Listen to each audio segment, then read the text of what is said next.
السلام عليكم ورحمة الله وبركاته.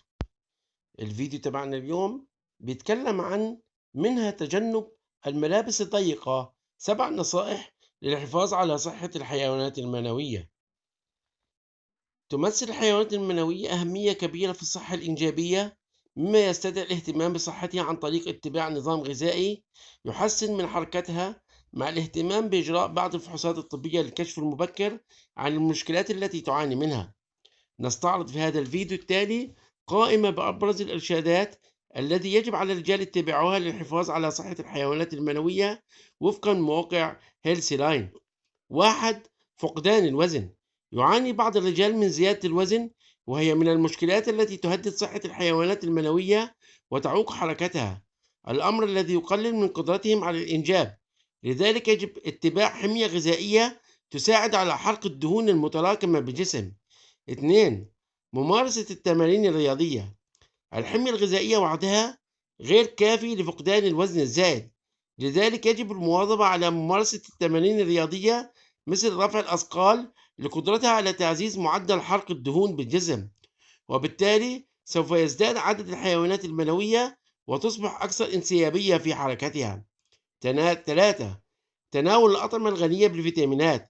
يجب على الرجال تناول الأطعمة الغنية بفيتامين د وفيتامين سي وفيتامين ه، لأن من الفيتامينات التي تمثل أهمية كبيرة للصحة الإنجابية، حيث تساعد على تحسين حركة الحيوانات المنوية وتزيد من فرص حدوث الحمل.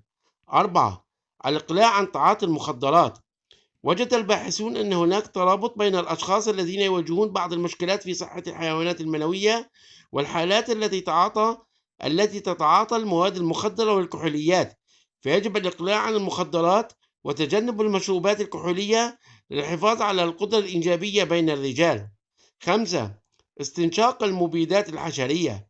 قد يتسبب استنشاق المبيدات الحشرية في إلحاق الضرر بصحة الحيوانات المنوية لاحتوائها على نسبة عالية من المواد الكيميائية التي تؤثر على حركتها وتقلل من فرص حدوث الحمل، لذا يجب الاهتمام بتركيب كمامات الأنف قبل الشروع في استخدامها.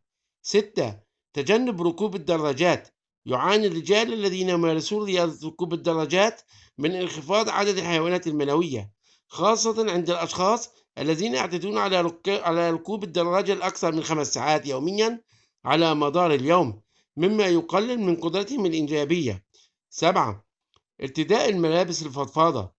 يجب أن يقوم الشخص بارتداء الملابس الفضفاضة خاصة الداخلية، ولذلك تمكين من الحفاظ على درجة حرارة الحيوانات المنوية والسماح بالهواء للتدفق إلى قيس الصفر، مما يساعد على زيادة أعدادها والتحسين من حركتها، وهو تجنب الملابس الضيقة. هذا هو كان موضوعنا بالنسبة لليوم. أتمنى منكم عمل لايك وتعليق واشتراك في القناة مع تفعيل الجرس ومشاركة الفيديو على محطات التواصل الاجتماعي. كان معكم الدكتور محمد الجشلي، والسلام عليكم ورحمة الله وبركاته.